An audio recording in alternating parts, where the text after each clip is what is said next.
Misteri kematian ayah.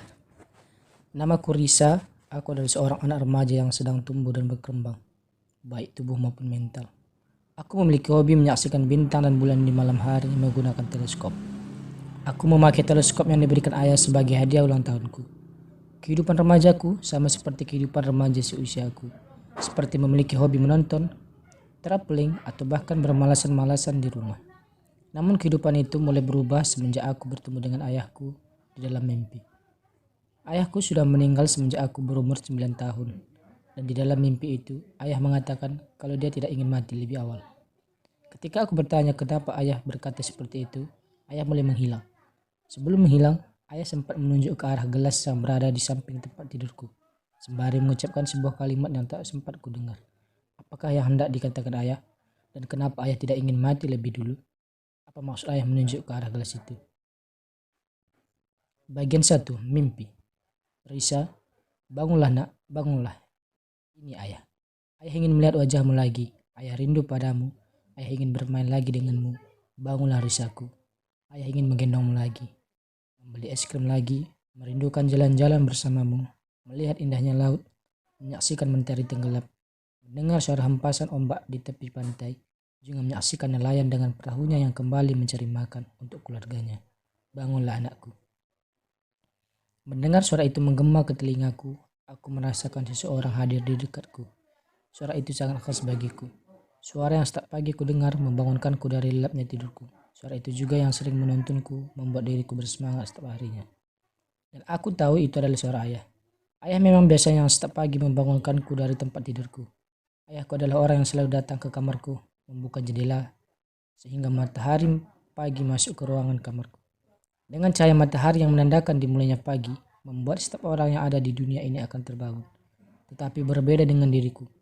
Ketika semua orang hanya dibangunkan dengan pancaran cahaya matahari yang silau seakan menampar permukaan wajah, aku justru mempunyai suatu hal yang istimewa yang mungkin tidak bisa dimiliki semua orang di dunia ini.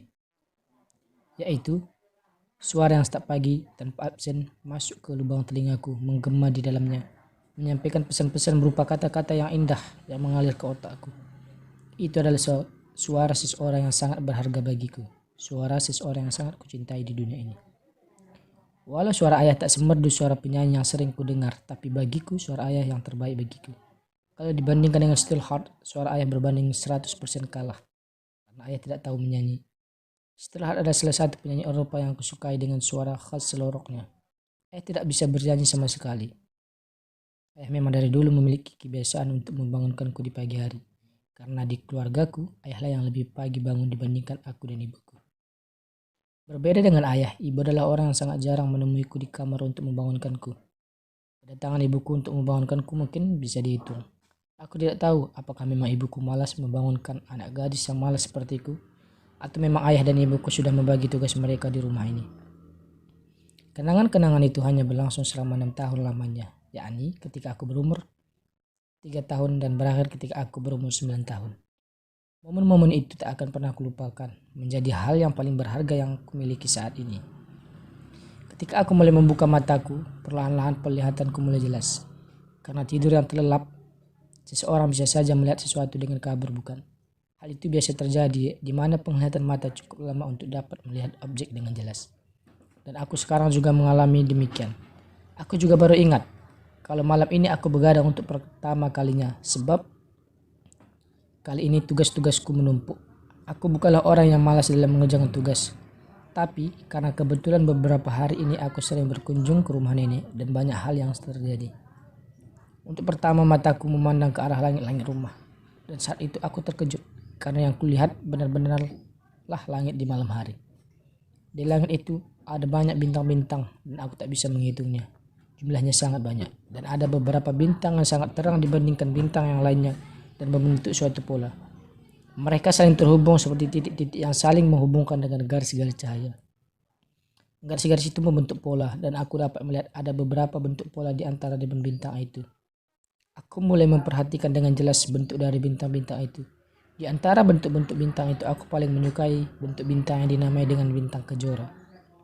Bentuk itu yang sering kulihat dulu bersama ayahku. Kemudian aku mulai mengarahkan kepalaku ke arah kanan tempat tidurku. Di arah itu, aku aku dapat melihat sebuah bulan dengan bentuk yang lucu seperti pisang dan cahaya yang sangat indah. Dari bentuk bulan itu, sepertinya bulan itu sudah bersinar selama 3 malam. Kalau sudah berbentuk bulan purnama, biasanya sudah bersinar selama 15 malam. Semua itu aku tahu dari ayah saat ayah mengajak aku untuk menyaksikan bintang dan bulan dari atas bukit yang ada di kampung nenekku. Dengan menggunakan teleskop, kamu bisa melihat bintang dan bulan dengan sangat jelas. Rasanya seperti kamu sedang berada di hadapan para bintang dan bulan yang juga melihat ke arahmu. Teleskop itu dibelikan ayah untukku sebagai hadiah ulang tahunku di umur 7 tahun. Teleskop itu sekarang masih ada kusimpan di kamarku dan selalu kerawat. Sesekali aku juga ingin menyaksikan kembali bintang dan bulan dari atas bukit di kampung nenek. Dan beberapa hari yang lalu aku melakukannya. Aku sangat senang memulainya walaupun saat ini aku hanya menyaksikannya sendiri.